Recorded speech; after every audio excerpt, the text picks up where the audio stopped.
Hello and welcome to my YouTube channel Gyan and other स्काइकर्स। आपके साथ मैं हूँ आकाश। तो स्टूडेंट्स, हमारा इंपॉर्टेंट चैप्टर चल रहा था force and laws of motion. तो आज उसी का ही एक टॉपिक डिस्कस करने जा रहे हैं जिसका नाम है इनर्शिया। तो बेसिकली अगर मैं इनर्शिया की बात करूँ, इनर्शिया टेंडेंसी है जो किसी भी ऑब्जेक्ट की स्टेट को चेंज करने से होती है। यानी कि अगर कोई पर्टिकुलर ऑब्जेक्ट अपनी जिस भी स्टेट में किसी भी स्टेट में हो तो उसे मेंटेन करने के काम करता है। बेसिकली इनर्शिया क्या है? इनर्शिया वो प्रॉपर्टी है, वो टेंडेंसी है जिसकी वजह से कोई भी बॉडी अपनी ही स्टेट में रहे, उसकी स्टेट चेंज ना हो, उसे मेंटेन करने के काम कौन आता है? उसे मेंटेन करने के काम इनर्शिया आता है। सपोज करो कोई भी ऑब्जेक्ट रेस्ट कंडीशन में है, रेस्ट स्टेट में है, तो इनर्शिया का काम क्या होगा? इनर्शिया का काम ये होगा कि ये पर्टिकुलर ऑब्जेक्ट अपनी रेस्ट स्टेट में ही रही, मोशन में ना। और अगर कोई ऑब्जेक्ट मोशन स्टेट में है तो इनर्शिया का काम क्या होगा? इनर्शिया का काम ये होगा कि ये पर्टिकुलर ऑब्जेक्ट अपनी इस मोशन स्टेट में ही रहे, ये रेस्ट स्टेट में है। बेसिकली कहने का मतलब ये है कि इनर्शिया वो प्रॉपर्टी है जिसकी वजह से ये किसी भी पर्टिकुलर XYZ ऑब्जेक्ट की स्टेट को चेंज करने से रोकता है, यानी कि उसकी स्टेट मेंटेन रहे। इसका काम ये है। बेसिकली 3 टाइप की इनर्शिया होती है: inertia of rest, inertia of motion और इनर्शिया ऑफ डायरेक्शन। 3 टाइप की ये इनर्शिया होती है: inertia of rest, inertia of motion और इनर्शिया ऑफ डायरेक्शन। दूसरा पॉइंट आता है, बहुत इंपॉर्टेंट पॉइंट है, जितना ज़्यादा ऑब्जेक्ट का मास होगा उतनी ही ज़्यादा इनर्शिया होगी। कहने का मतलब ये है, जितना ज़्यादा भारी ऑब्जेक्ट होगा उतनी ही उसके अंदर इनर्शिया ज़्यादा होगा। एग्जाम्पल, सपोज करो 2 आदमी है, ठीक है, एक मैं ले अपने आप को कंसिडर कर लेता हूँ, एक मेरा फ्रेंड। तो मेरा फ्रेंड 120 kg का और मैं 70 kg का। तो कहने का मतलब ये है कि जो मेरा फ्रेंड है 120 kg वाला, उसके अंदर इनर्शिया बहुत ज़्यादा होगी और मेरे अंदर इनर्शिया कम होगी, क्योंकि मेरी बॉडी का जो मास है वो 70 kg है और जो मेरे फ्रेंड की बॉडी का मास है वो 120 kg है। तो inertia is directly proportional to the mass of object. Inertia क्या है? डायरेक्टली प्रोपोर्शनल होता है मास ऑफ ऑब्जेक्ट। यानी कि अगर मास इंक्रीज होगा तो इनर्शिया भी इंक्रीज होगा, और अगर मास डिक्रीज होगा तो इनर्शिया भी डिक्रीज होगा। कहने का मतलब यह है, छोटा सा एग्जांपल देख लेते हैं। एक एग्जांपल देख लेते हैं। सपोज करो ये मेरे पास में एक ऑब्जेक्ट है, ठीक है। अब मैंने इसमें फोर्स लगाया, ये मूव तो करा लेकिन ज़्यादा मूव नहीं करा। अब मेरे पास में एक और एग्जांपल है। सपोज करो ये मेरे पास में एक और ऑब्जेक्ट है, मार्कर है, मैंने इस पर फोर्स कर रहा है, ये मूव करा लेकिन उससे ज़्यादा मूव करा। कहने का मतलब ये था कि ये वाला जो ऑब्जेक्ट था इसके अंदर मास ज़्यादा और ये वाला जो ऑब्जेक्ट है इसके अंदर मास कम। तो इनर्शिया किस ऑब्जेक्ट में ज़्यादा? इनर्शिया इस ऑब्जेक्ट में ज़्यादा। हमने देखा भी कि मूव तो करा लेकिन कम मूव करा। क्यों? क्योंकि इसके अंदर इनर्शिया ज़्यादा है। और इनर्शिया यही कहती है, इनर्शिया वो प्रॉपर्टी होती है जो किसी भी ऑब्जेक्ट की स्टेट को मेंटेन करती है। और ये क्यों ज़्यादा मूव करा? ये इसलिए ज़्यादा मूव करा क्योंकि इसके अंदर इनर्शिया कम है। तो inertia is directly proportional to mass of object. कहने का मतलब ये बेसिकली 3 टाइप की inertia: inertia of rest, inertia of motion और इनर्शिया ऑफ डायरेक्शन। एक एक करके हम इन्हें डिस्कस करते हैं, ठीक है। तो चलिए डिस्कस करते हैं। First inertia, that is inertia of rest. तो जल्दी से चाहूँगा आप ये जो लिखा हुआ है, जो भी कहानी लिखी हुई है, इसका स्क्रीनशॉट ले लें।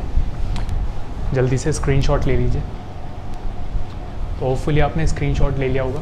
तो अब हम इनर्शिया ऑफ रेस्ट को लाइव एग्जांपल के थ्रू समझेंगे। मैं करके दिखाऊंगा, फिर मैं समझाऊंगा क्या मीनिंग है उसका, जो भी बोर्ड पे लिखा हुआ है उसका मीनिंग समझाऊंगा। तो चलिए देखते हैं। मैं एक एग्जांपल करके दिखाऊंगा, एक कह सकते हैं प्रैक्टिकल करके दिखाऊंगा। तो चलिए देखते हैं उस प्रैक्टिकल को।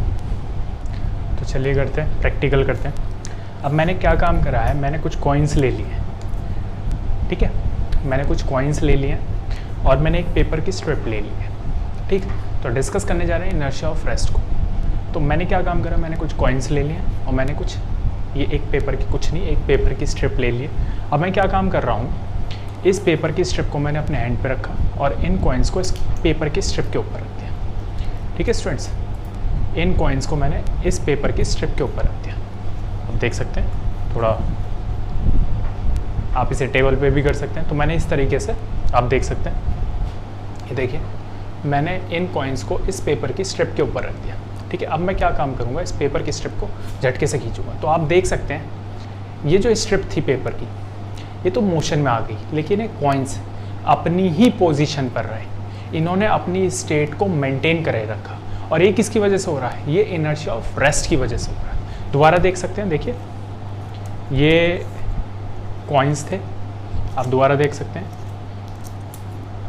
ये कॉइन्स थे, और मैंने इस स्ट्रिप को इन कॉइन्स के नीचे रख दिया, इन कॉइन्स को इस स्ट्रिप के ऊपर रख दिया, और मैं क्या काम कर रहा हूँ, इस स्ट्रिप को झटके से खींच रहा हूँ। और ये जो स्ट्रिप है ये मोशन में आ चुकी है, लेकिन कॉइन्स ऑलरेडी अभी भी रेस्ट स्टेट में है, जिसका मतलब ये है कि इस चीज़ को कौन मेंटेन करके रख रहा है, इस चीज़ को इनर्शिया ऑफ रेस्ट मेंटेन करके रख रहा है। तो ये काम था इनर्शिया ऑफ रेस्ट का। इसका एक और एग्जांपल हम देख सकते हैं। सपोज करो कोई भी कारपेट है, कोई भी कपड़ा, उस पर धूल लगी हुई है, डस्ट पार्टिकल्स हैं, तो आप जब उस कारपेट पे या उस कपड़े पे कुछ भी मारते हैं, सपोज करो कोई स्टिक से मार रहे हैं, उस कारपेट को स्टिक से मार रहे हैं, उस कपड़े को स्टिक से मार रहे हैं, तो उस स्टिक की वजह से क्या हो रहा है, जब आप उस कपड़े को बीट कर रहे हैं तो वो कपड़ा मोशन में जा रहा है, वो कपड़ा मोशन में जा रहा है, लेकिन जो उस पर डस्ट पार्टिकल्स हैं वो अभी भी रेस्ट में है, वो अपनी पोजीशन को मेंटेन करे रखे, वो मोशन में नहीं जा रहे। तो जिसकी वजह से क्या हो रहा है, कपड़ा तो दूर चले गया और वो डस्ट पार्टिकल्स वो नीचे गिर गए, उन्होंने अपनी पोजीशन मेंटेन करे।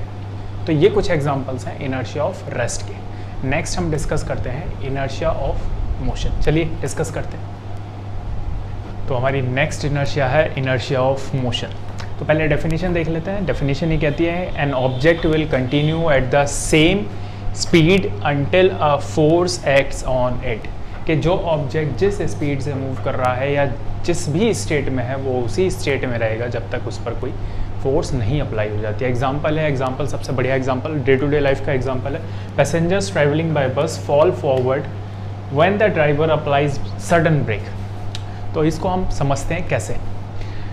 स्टूडेंट्स, हम सभी ने नोटिस करा है कि सपोज़ करो हम चाहे ट्रेन से ट्रैवल कर रहे हैं, बस से ट्रैवल कर रहे हैं, अपनी कार से ट्रैवल कर रहे हैं, तो जब कार मोशन में है, अभी हमारी कार बस मोशन में, सपोज़ करो बस ले लेते हैं, तो अभी हमारी जो बस है वो मोशन में है, यानी कि बस मूव कर रही है। तो हमारी जो फीट हैं, हमारी जो पैर हैं, वो कांटेक्ट में है बस के साथ में, यानी कि वो टच कर रही हैं बस के सरफेस को, यानी कि वो कांटेक्ट में है बस के साथ में। और बस किस स्टेट में है, बस मोशन स्टेट में, ठीक है। तो इस तरीके से हम ये कह सकते हैं जो हमारी फीट है, जो हमारी लोअर बॉडी है, वो भी किस में होगी, वो भी मोशन में होगी, क्योंकि वो कांटेक्ट में है बस के साथ में। लेकिन ये बात हमारी अपर बॉडी को नहीं पता। हमारी अपर बॉडी किस में है, रेस्ट में है, ठीक है स्टूडेंट्स। हमारी अपर बॉडी को नहीं पता ये बात कि हमारी लोअर बॉडी मोशन में है। अब क्या हुआ, बस मोशन में थी, ड्राइवर ने क्या काम करा, बस ड्राइवर ने क्या काम करा, सडनली ब्रेक सप्लाई कर दिए, ब्रेक लगा दिए, जिसकी वजह से हम ये नोटिस करते हैं कि हमारी जो बॉडी है, हमारी जो बॉडी है, जब बस ड्राइवर ने ब्रेक सप्लाई करे वो आगे की तरफ बेंड होती है, आगे की तरफ झुक जाती है। ऐसा क्यों हुआ, हमारी जो फीट थी, हमारी जो लोअर बॉडी थी, वो बस के साथ कांटेक्ट में थी। तो जब ड्राइवर ने ब्रेक सप्लाई करे तो बस क्या हुई, बस की जो स्टेट थी वो मोशन से किस में हो गई, चेंज हो गई, वो रेस्ट स्टेट में हो गई, जिसकी वजह से हमारी लोअर बॉडी पहले जो मोशन में थी वो अब किस में आ चुकी है, रेस्ट में आ चुकी है, क्योंकि हमारी जो लोअर बॉडी है वो बस के साथ कांटेक्ट में है। तो अगर हमारी बस रेस्ट स्टेट में आई तो हमारी लोअर बॉडी भी हमारी रेस्ट स्टेट में आ गई, लेकिन हमारी अपर बॉडी को ये बात नहीं पता, इसीलिए हमारी अपर बॉडी आगे की तरफ मूव करने लगी, क्योंकि अभी उसे ये लग रहा है, उसे अभी भी ये लग रहा है कि बस मोशन में है। तो हमारी जो लोअर बॉडी है वो एक स्टेट पे आ चुकी है, वो रुक गई है, लेकिन ये बात हमारी अपर बॉडी को नहीं पता, इसलिए अपर बॉडी हमारी आगे की तरफ बेंड हो गई। तो ये कंडीशन है। ऐसे ही इसका एक और एग्जाम्पल है, वो इसका अपोजिट है। अब क्या है, अब बस खड़ी हुई है, ठीक है, अब बस खड़ी हुई है। सपोज़ करो आपको सीट नहीं मिलती है बस में, आप खड़े हुए हैं, बस के अंदर खड़े हुए। अब बस ड्राइवर ने क्या काम करा, बस को स्टार्ट करा और सडनली बस चल पड़ी। अब जब बस रेस्ट स्टेट में थी तो आपकी जो फीट थी वो कांटेक्ट में है बस के साथ में, यानी कि जो आपके पैर हैं वो बस के साथ कांटेक्ट में। तो मैं ये कह सकता हूँ कि जो आपकी लोअर बॉडी है वो बस के साथ कांटेक्ट में है, यानी कि बस अगर रेस्ट स्टेट में तो आपकी ये जो लोअर बॉडी है, ये जो नीचे वाला पोर्शन है, ये भी किस में है, रेस्ट स्टेट में। अब क्या है, अब बस मूव कर चुकी है, अब ड्राइवर ने जो है गाड़ी चला दी है, बस चला दी है, तो अब बस मोशन में आ चुकी है, स्टेट ऑफ रेस्ट से स्टेट ऑफ मोशन में आ चुकी है। तो कहने का मतलब ये है कि आपकी जो फीट है वो बस के साथ कांटेक्ट में, यानी कि आपकी लोअर बॉडी भी किस में आ चुकी है, मोशन में आ चुकी है। लेकिन ये बात आपकी अपर बॉडी को नहीं पता, आपकी अपर बॉडी को नहीं पता, आपकी अपर बॉडी अनजान है अभी भी लोअर बॉडी से। अब क्या हुआ, जब बस मोशन में आ गई है, बस इधर की तरफ चल रही है और आपकी जो लोअर बॉडी है वो भी अब बस के साथ कांटेक्ट में, और वो भी किस में आ चुकी है, मोशन में आ चुकी है। तो आपकी जो लोअर बॉडी है वो भी बस के साथ साथ मूव करेगी, लेकिन ये बात आपकी अपर बॉडी को नहीं पता। तो जब आपकी लोअर बॉडी आगे की तरफ जाएगी तो आपकी अपर बॉडी पीछे की तरफ जाएगी, ठीक है, जिसकी वजह से आप देखते हैं हल्का सा जर्क लगता है जब गाड़ी चलती है, तो आपकी बॉडी पीछे की तरफ होती है। वो इसीलिए होती है क्योंकि जो आपका लोअर पोर्शन है, जो पैर हैं आपकी बॉडी के, वो बस के साथ कांटेक्ट में और बस मोशन में आ चुकी है, रेस्ट स्टेट से मोशन में आ चुकी है, जिसकी वजह से आपका जो लोअर पोर्शन है नीचे वाला, वो बस के साथ मूव कर रहा है, और आपकी बॉडी ये जो अपर पोर्शन है इसे नहीं पता, ये इस वजह से पीछे की तरफ मूव कर रही है। तो ये बहुत बढ़िया एग्जाम्पल है इनर्शिया ऑफ मोशन का। तो इनर्शिया ऑफ मोशन यही कहती है कि जो ऑब्जेक्ट मोशन स्टेट में है तो वो मोशन में ही रहे, कोशिश करती है इनर्शिया कि उसे अपनी स्टेट ऑफ मोशन को मेंटेन करने का काम करती है इनर्शिया ऑफ मोशन। और एग्जांपल्स हमने देख लिए, बहुत बढ़िया एग्जांपल्स हैं डे टू डे लाइफ के, सभी ने फील करा होगा। नेक्स्ट हम डिस्कस करते हैं, नेक्स्ट हमारे पास में इनर्शिया ऑफ डायरेक्शन। तो चलिए डिस्कस करते हैं next inertia, that is called inertia of direction. तो सबसे पहले मैं आपको ये कहूँगा, ये जो कहानी लिखी हुई है, ये जो कहानी लिखी है मैंने इंग्लिश में, उसका आप स्क्रीनशॉट ले लीजिए, नोट्स बनाने के काम आएगा। तो आप इसका स्क्रीनशॉट ले लीजिए, होपफुली स्क्रीनशॉट ले लिया होगा आपने। तो अब इस कहानी को समझते हैं, कहानी क्या है।